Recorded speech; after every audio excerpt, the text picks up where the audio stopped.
तो भाई लोग कैसे हो। आज मैं आप लोग के लिए फिर एक हॉरर स्टोरी लेके आया हूँ, हत्याकांड। चलिए कहानी स्टार्ट करते हैं। अल हबीबा नामक कैफ़े हाउस में एक एकांत टेबल पर बैठे जुगनू जुगनू रूबी, कोका कोला और बिल्लू नाम के उन चारों शख्सों के चेहरे पर परेशानी के बादल मंडरा रहे थे। एंटीक पीसों के विदेशी सौदागर कास्त्रो से हमने उसके द्वारा मांग की गई चीज़ों को उसे देने का वादा तो कर लिया है, लेकिन क्या हम उसकी मांग पूरी कर पाएंगे? हाँ, मुझे अपनी योजना पर पूरा यकीन है और सालू को आ जाने दो, तुम्हें भी यकीन हो जाएगा। लो सालू भी आ गई। आओ। चारों लपक कर सालू नामक उस युवती के पास पहुंचे। काम हुआ सालू? हाँ, मैं अपने डैडी के म्यूजियम के मुख्य दरवाजे की डुप्लीकेट चाबी बनवा कर ले आई हूँ। गुड, जरा दिखाओ तो। सालू ने चाबी जुगनू के हाथ में रख दी। ये लो, लेकिन तुम्हें पक्का विश्वास है ना कि काम हो जाएगा? चाबी को अपनी जेब में धकेलते हुए जुगनू चाका, वह मत कर सालू, वह बहुत पहुंचा हुआ तांत्रिक है। वह मेरी सदा नर्वस रहने वाली प्रॉब्लम को चुटकियों में दूर कर देगा। बस उसे अपना अनुष्ठान करने के लिए हजारों साल पुरानी वह खोपड़ी चाहिए जो तुम्हारे डैडी के म्यूजियम में रखी है। लेकिन उस खोपड़ी को चुराना ही क्यों ज़रूरी है? मैं उसे डैडी से मांग कर भी तो ला सकती हूँ। काफ़ी सोच समझा काफ़ी सोचा समझा था जुगनू का जवाब। ये तंत्र मंत्र के मामले हैं सालू, तू इन्हें नहीं समझेगी। तांत्रिक द्वारा किया जाने वाला वह अनुष्ठान विशेष ढंग का है। उसमें किसी से मांगी हुई खोपड़ी से काम नहीं चलेगा। इसमें इस्तेमाल होने वाली खोपड़ी तो बस चुराई हुई होनी चाहिए, और चूंकि हिम्मती ना होने की वजह से तू उसे चुरा नहीं पाएगी, इसलिए तेरे लिए हमें यह कष्ट उठाना पड़ रहा है। तुम्हारे द्वारा मंगाई इस डुप्लीकेट चाबी से हम म्यूजियम में घुस जाएंगे और वहाँ रखी खोपड़ी को चुरा कर ले आएंगे। बस फिर होगा अनुष्ठान और तू हमारी तरह निडर व हिम्मत वाली बन जाएगी। यह काम हो जाने के बाद हम खोपड़ी को वापस वहीं ले जाकर रख देंगे। मैं डरती डरती हूँ कोई गड़बड़ ना हो जाए। कुछ नहीं होगा, कुछ भी नहीं होगा। अच्छा, फिलहाल मैं चलती हूँ, रात को तुम्हारे बताए स्थान पर मिलूंगी। ठीक है। सालू के वहाँ से जाते ही वे चारों आंदोलित हो उठे। अपनी चिकनी चुपड़ी बातों में सालू को फंसाकर हमने उससे उसके डैडी की म्यूजियम की डुप्लीकेट चाबी तो मंगा ली, अब क्या करना है? वही जो प्लान बना हुआ है। इस चाबी की मदद से आज रात हम म्यूजियम में होंगे और फिर होंगे लाखों रुपये के मालिक। उसी रात संभल कर हल्की सी क्लिक की आवाज़ के साथ डुप्लीकेट चाबी म्यूजियम के ताले में घूम गई। अब चारों म्यूजियम के अंदर थे। पुराने समय की कैसी कैसी अद्भुत चीज़ें इस म्यूजियम में मौजूद है। सचमुच कमाल का संग्रह किया हुआ है सालू के डैडी ने। बेवकूफ़ों, म्यूजियम देखना छोड़कर अपना काम करो। हाँ, क्योंकि यहाँ हम म्यूजियम देखने नहीं बल्कि चोरी करने आए हैं। चारों वहाँ रखी बहुमूल्य एंटीक वस्तुओं पर झपट पड़े। जल्दी ही अपना काम हो गया है, चलो निकलो यहाँ से, चलो। लेकिन चलने के लिए चारों एक भी कदम उठा पाते उससे पहले ही उनके कदमों में बेड़िया बनकर लिपट गई वह आवाज़, ठहरो। चारों फिरकनी को मात करते अपनी एड़ियों के बल घूमे और उसे देख अचंभित रह जो गए थे। सालू, तू यहाँ? सालू, किस लिए? तुझे तो पीली कोठी के पास होना चाहिए था, यहाँ से निपट कर जहाँ हम भी पहुँचने वाले थे और तुझे तांत्रिक के पास ले जाने वाले थे। मैं तुम्हें यहाँ यह बताने आई हूँ कि वहाँ नहीं जाऊँगी। काफ़ी सोच समझ कर मैंने अपना इरादा बदल दिया है। मैं अपने मतलब के लिए इस म्यूजियम से खोपड़ी चोरी नहीं होने दे सकती, इसलिए तुम वह खोपड़ी, अरे तुम्हारे हाथों में खोपड़ी नहीं कुछ और ही चीज़ें हैं। ये सब तुम क्यों ले जा रहे हो? वो यूं ही सालू संकित हो उठी। यूं ही नहीं, तुम जरूर कुछ गड़बड़ कर रहे हो। सारी चीज़ें जहाँ से उठाई है वहीं रख दो, वरना वरना मैं चिल्ला पड़ूंगी। लेकिन सालू, हमारी बात तो। चीख ही पड़ी सालू, मुझे कुछ नहीं सुना, तुम यह चीज़ें वापस रखो बस। ओह, ये तो सारा खेल बिगाड़ने पर तुली है। हाँ, लेकिन यह बना बनाया खेल यूं ही नहीं बिगड़ने दूंगा। दूसरे ही क्षण हमारी बात ही नहीं, अब तो कुछ भी सुनने लायक नहीं रह पाएगी। आई। जुगनू ने छलांग लगा कर सालू को दबोच लिया। फिर जैसे सिंह के पंजे में फंसकर हिरनी छटपटाती है, ठीक वैसे ही जुगनू के शिकंजे में फंसकर सालू छटपटाई। छोड़ दो मुझे, छोड़ दो। जुगनू की पकड़ से तेरा शरीर तो छूटने से रहा बेबी, तेरी आत्मा छूटे तो छूटे। इसका जिंदा रहना हमारे लिए खतरनाक हो सकता है जुगनू। अगर ऐसी बात है तो खड़े खड़े मुंह क्या देख रहे हो? करो इसकी आत्मा को इसके शरीर से आज़ाद।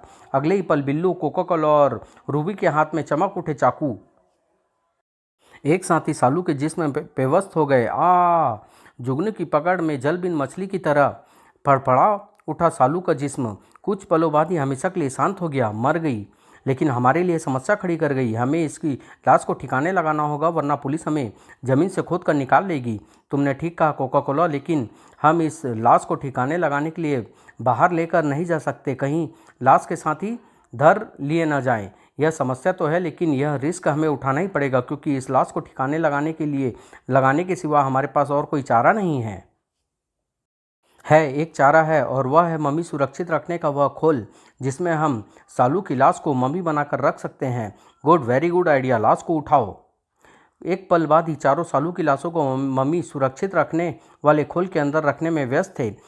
इस तरह सालू की लाशें वर्षों नहीं सड़ेगी। खटाक, जल्दी ही अपना काम खत्म करके चारों म्यूजियम से चुराई वस्तुओं के साथ वहां से निकल चुके थे। फिर सड़क पर आंधी तूफान की तरह भागती इस कार में अब हम कहाँ चल रहे हैं जुगनू? होटल ब्लू मून, जहाँ ठहरे कास्त्रो को हमने यह सामान सौंपना है और बदले में दौलत हासिल करनी है। होटल ब्लू मून पहुंचकर चारों को ज़बरदस्त झटका लगा। क्या कह रहे हो तुम? ओह नो, यह तो गड़बड़ हो गई। यह सच है, मिस्टर कास्त्रो को एंटीक पीसों की स्मगलिंग करने के जुर्म में आज शाम पुलिस ने गिरफ्तार कर लिया। क्या हुआ सर? कुछ नहीं, तुम अपना काम करो। होटल की लॉबी से निकल वापस कार में आ बैठे चारों के चेहरों पर सन्नाटा नाच रहा था। कास्त्रो के पकड़े जाने से बड़ी गड़बड़ हो गई। अब हमें इन एंटीक पीसों को बेचने के लिए कोई और व्यापारी तलाश करना होगा और खड़े पैर ऐसा करना मुमकिन नहीं। इसी के साथ पुलिस की सरगर्मियां बढ़ जाने से भी हमारा काम और मुश्किल कर दिया है। अब क्या करें? फिलहाल चुप बैठे रहना ही हमारी सेहत के लिए अच्छा होगा। हड़बड़ी में कोई ऐसी गड़बड़ी हो सकती है जो हमें जेल की सलाखों के पीछे पहुंचा सकती है। तुमने ठीक कहा जुगनू, लेकिन तब तक इन चारों एंटीक पीसों को रखेगा कौन? हम इन चारों पीसों को आपस में बांट लेते हैं। ठीक है। चारों ने एक एक पीस रख लिया। तब जुगनू ने एक अमूल्य सलाह दी। हम चारों को कुछ दिन बेहद सावधान रहना होगा क्योंकि सालू के गायब होने की सूचना ज़्यादा दिन तक छिपी नहीं रहने वाली। जुगनू को कहना एकदम ठीक था क्योंकि अगले ही दिन सुबह होते ही सालू के daddy professor Amarjeet police station में कर्मठ पुलिस इंस्पेक्टर आमिर खान के सामने मौजूद थे। आपने अपने परिचित और रिश्तेदारों के यहाँ पता किया? यस इंस्पेक्टर, कल रात से मैं सालू को हर संभावित जगह पर तलाश कर चुका हूँ लेकिन वह कहीं नहीं मिली। ओह, इसका मतलब मामला काफ़ी गंभीर है। ओके प्रोफेसर साहब, मैं आपकी रिपोर्ट लिखकर अभी इस पर इन्वेस्टिगेशन शुरू कर देता हूँ। उम्मीद है हम जल्द ही आपकी बेटी को ढूंढ निकालेंगे। Thank you inspector. Police station से बाहर निकलते प्रोफेसर अमरजीत के मस्तिष्क में भारी उथल पुथल मची हुई थी। कुछ दिनों से साली बहुत उखड़ी उखड़ी सी रहती थी। कहीं उसके गायब होने के पीछे उसके उस स्वभाव का कोई हाथ तो नहीं? मुझे उसके दोस्तों से मिलकर उसके बारे में पता करना होगा। प्रोफेसर अमर जिनके पास सबसे पहले पहुंचे थे वे चारों ही थे। जी नहीं, मैंने तो सालू को कई दिनों से नहीं देखा।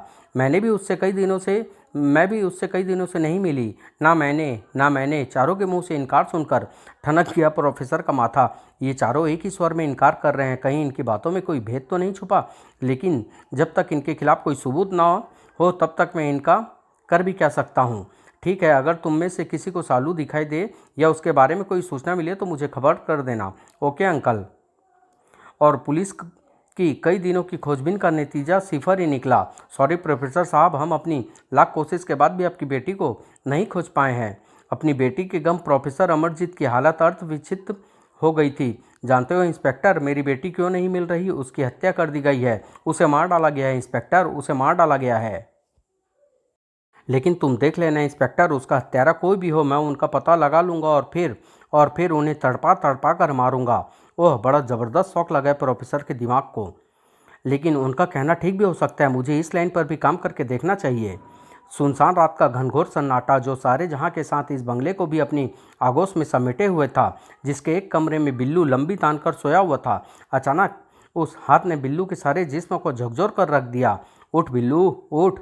बुरी तरह हड़बड़ा कर उठा बिल्लू। कौन है? कहाँ है? इधर देख बिल्लू, मैं यहाँ हूँ।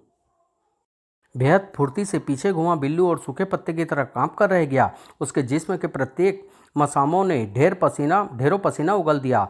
होश बेहोशी के आगोश में जाने को मचल उठे और ऐसा होता भी क्यों ना, उसकी आंखों के सामने भयानकता की प्रतिमूर्ति बनी वह मम्मी जो खड़ी थी।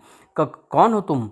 जैसे सैकड़ों मुर्दे गला फाड़कर हंसे हो, ठीक वैसे ही उस मम्मी ने ठहाका लगाया। हा हा हा, बहुत जल्दी भूल गया तू मुझे बिल्लू। लेकिन अगर तुम म्यूजियम और उसमें से चुराए जाने वाले एंटीक पीसों के बारे में सोचेगा तो तुझे सब याद आ जाएगा। ये भी कि तुमने कैसे अपने साथियों के साथ मिलकर एक मासूम को बहकाया, फिर कैसे इसके लिए तुमने उसकी हत्या कर दी। ओह नो, ये एंटीक पीस तुम्हारे पास कहाँ से आया? इसको तो मैंने बड़ी सावधानी से अलमारी के अंदर छिपा रखा था, लेकिन मैंने इसे वहाँ से निकाल लिया। जानते हो क्यों? क्योंकि यह तेरी मौत बनेगा। इसी के साथ मम्मी के हाथ से उछल पड़ा हुआ एंटीक पीस और उस हैरत अंगेज दृश्य को देखकर बिल्लू जड़ होकर रह गया था। उफ, नहीं नहीं नहीं, आह, खच खच। बिल्लू के हलक से निकलने वाली उस अंतिम चीख ने बंगले के जर्रे जर्रे को हिलाकर रख दिया। ये तो बिल्लू की चीख है, क्या हुआ उसे? आओ देखें। कुछ ही पलों में बंगले में मौजूद प्रत्येक शख्स उस हौलनाक दृश्य का नज़ारा कर रहा था। किसी ने अपने बिल्लू की हत्या कर दी, पुलिस को बुलाओ। उफ, नहीं। लोगों के बुलावे पर पुलिस पार्टी के साथ पहुंचा इंस्पेक्टर आमिर खान हतप्रभ रह गया। मैंने अपनी लाइफ में ऐसा मर्डर नहीं देखा। हत्यारे ने लाश का कीमा बनाकर रख दिया है, लेकिन शिनाख्त का एक भी सबूत नहीं छोड़ा है। कौन होगा इतना अक्लमंद हत्यारा? बिल्लू की हत्या ने बुरी तरह परेशान कर डाला था इंस्पेक्टर आमिर खान को, जबकि हिला कर रख दिया था इन तीनों को। वो बिल्लू की लाश की स्थिति को याद करके तो अब भी सारे तन बदन में झुरझुरी सी दौड़ जाती है। इतने विभत्स तरीके से आखिर बिल्लू की हत्या किसने की और क्या मकसद रहा होगा उस हत्यारे का? कहीं हत्यारे का मकसद वह एंटीक पीस तो नहीं जो बिल्लू के हिस्से में गया था? कोका कोला ने यह कहकर धमाका ही तो किया था। What nonsense! क्या उस एंटीक पीस के लिए भी कोई किसी की हत्या कर सकता है? ऐसा नहीं हो सकता। क्यों नहीं हो सकता? वह एंटीक पीस लाखों का माल है और तुम भूल रहे हो कि वैसे ही कुछ पीसों के लिए हम भी किसी की हत्या कर चुके हैं। ओह, इसका मतलब वह एंटीक पीस किसी के हाथ लग गया है। अगर ऐसा है तो हमारे लिए मुसीबत पैदा हो गई है। देर सवेर कोई भी सोच सकता है कि बिल्लू हमारा दोस्त है, इसलिए वैसे कुछ पीसें हमारे पास भी होनी चाहिए। हाँ, ऐसा हो सकता है, लेकिन इस मुसीबत से बचने के लिए क्या किया जाए? जुगनी ने ही सुझाया। वह अपने अपने हिस्सों के पीसों को ठिकाने लगाने का इंतजाम करो। कैफे हाउस से रवाना होती तीनों के मस्तिष्क में अपने हिस्से के एंटीक पीसों को ठिकाने लगाने के अलग अलग विचार घुमट रहे थे। मुझे जल्द ही इन औने पौने दामों में बेचने का इंतजाम करना होगा। एक दो दिन देखता हूँ, अगर कोई गड़बड़ देखूंगा तो इसे लेकर शहर ही छोड़ दूंगा। मैंने अपने हिस्से के एंटीक पीस को ठिकाने लगाने का एक शानदार इंतजाम सोच लिया है। International safe and vault company, आपके वॉल्ट का नंबर 303 है। यह लीजिए चाबी, जिसके रिसेप्शन पर रूबी एक बड़े पैकेट के साथ मौजूद थी। Thank you. वहाँ वॉल्ट में एकदम सुरक्षित रहेगा यह एंटीक पीस। रिसेप्शन से चाबी लेकर रूबी वॉल्ट रूम में पहुंची। वॉल्ट एकदम सुनसान पड़ा हुआ है और यह मेरे लिए बहुत फ़ायदेमंद बात है, क्योंकि ऐसे माहौल में एंटीक पीस को मैं पूरी तसल्ली से वॉल्ट में रख सकती हूँ। अपने वॉल्ट के पास पहुंचकर रूबी ने उसे खोला और उसमें एंटीक पीस को रख कर वापस लौट पड़ी। अब ठीक है, अब मेरा हिस्सा एकदम सुरक्षित रहेगा। अब मुझे कोई चिंता नहीं। अरे, साथ वाली सीट पर नजर पड़ते ही वह ऐसे चौंकी जैसे सैकड़ों बिच्छुओं ने उसे एक साथ डंक मार दिया हो। और उसका ऐसा चौंकना वाजिब भी था, क्योंकि जिस एंटीक पीस को वह अभी अभी वॉल्ट में रख कर आ रही थी वह साथ वाली सीट पर पड़ा था। मैंने तो इसे अपने हाथों से वॉल्ट में रखा था। ये यहाँ कैसे आया? लाख सोच कर भी तुम इसका जवाब तक नहीं ढूंढ पाओगी रूबी, जब तक मैं तुम्हें अपने मुंह से ना बता दूं कि यह मेरे द्वारा तुम्हारी कार में लाया गया है, और वो भी इसलिए कि ये तुम्हारी मौत का कारण बनेगा। सालू, तुम सालू हो? ठीक, बिल्कुल ठीक पहचाना तुमने मुझे, और ये अच्छा भी हुआ। कम से कम तुम्हें इस बात का गुमा तो रहेगा कि तुम्हें तुम्हारे किस कर्मों की सज़ा के रूप में एक भयानक और तड़पती हुई मौत दी जा रही है। बस मम्मी के मुंह से इतना ही निकला था कि सीट पर पड़ा ताला किसी गेंद की मानित उछल कर रूबी के गले से जा लिपटा। आह! और खटाक आई ही पीड़ा से बुरी तरह चीख उठी। रूबी के हाथ से कार की स्टीयरिंग हाथ से जुदा हो गए। इसी के साथ सड़क पर द्रुत गति से भागती हुई कार बुरी तरह लड़खड़ा उठी और जा टकराई बिजली के बड़े ट्रांसफार्मर से। भड़ाक!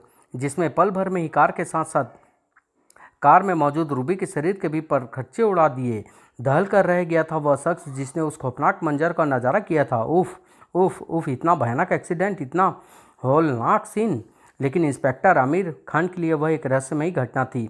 5 जिगरी दोस्त, जिसमें से सालू नामक लड़की गायब हो गई और बिल्लू और रूबी रहस्यमयी ढंग से मारे गए। इन घटनाओं में कोई गहरा राज छिपा हुआ है। मुझे उस राज को जानना होगा।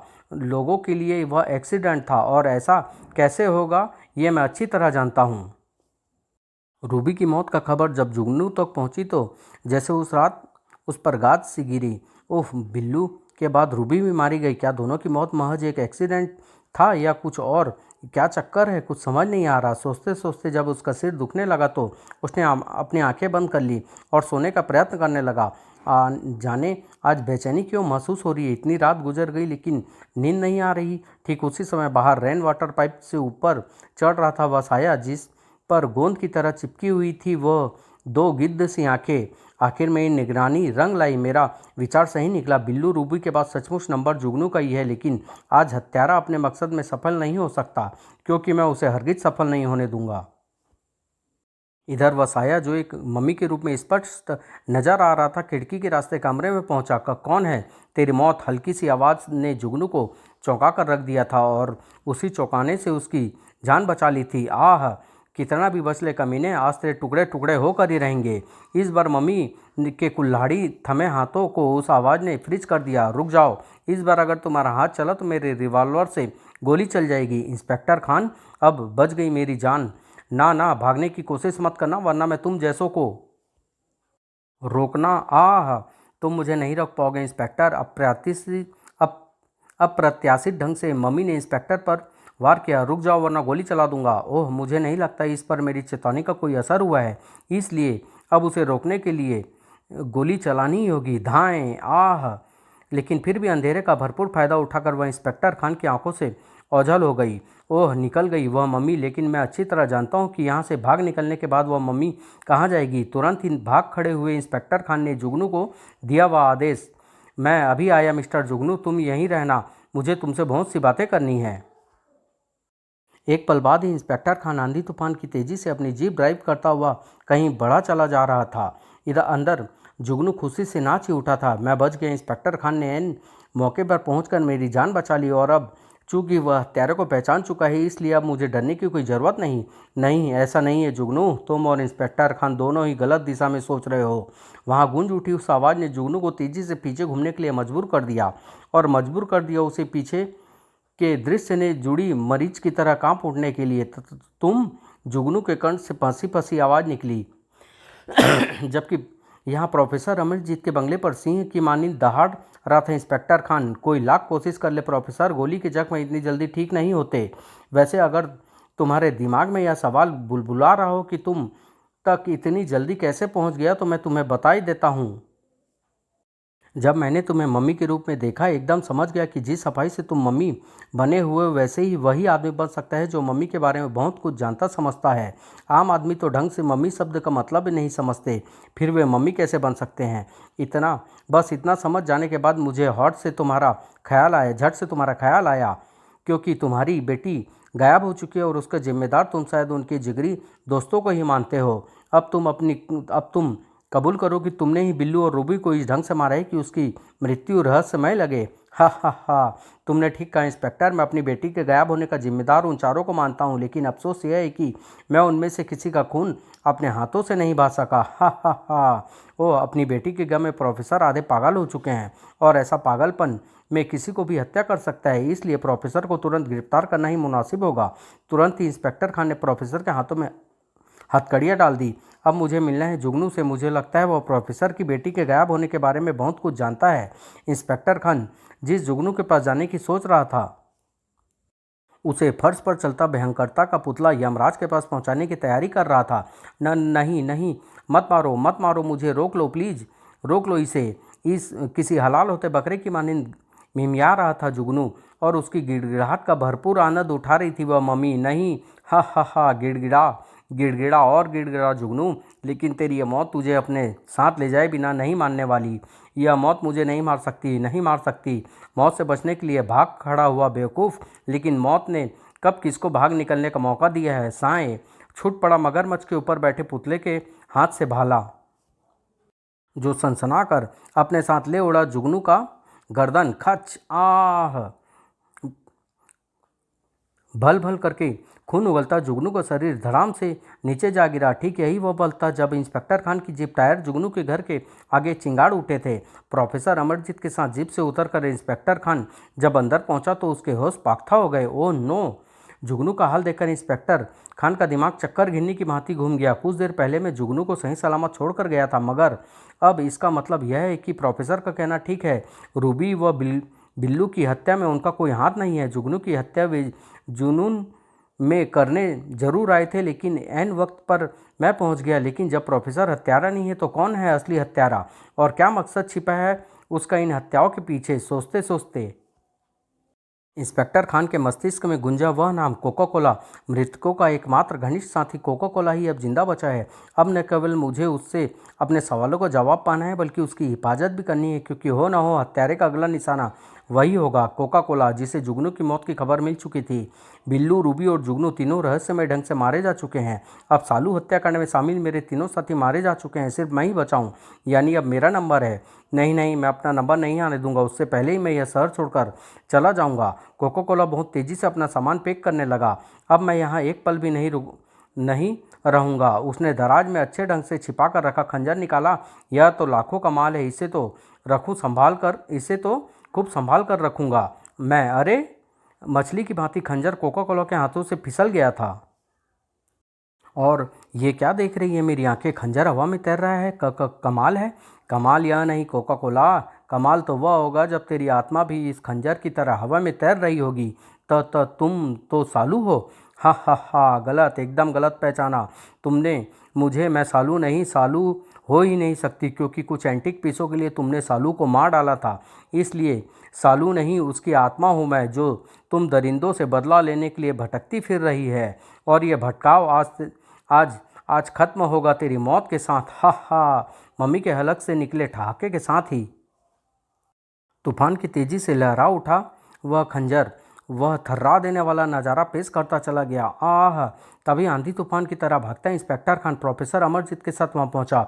आओ इंस्पेक्टर, मैं जानती हूँ कई दिनों से होने वाले रहस्यमयी हत्याकांडों ने तुम्हें परेशान कर रखा है। लो, आज तुम्हारी परेशानी खत्म हुई।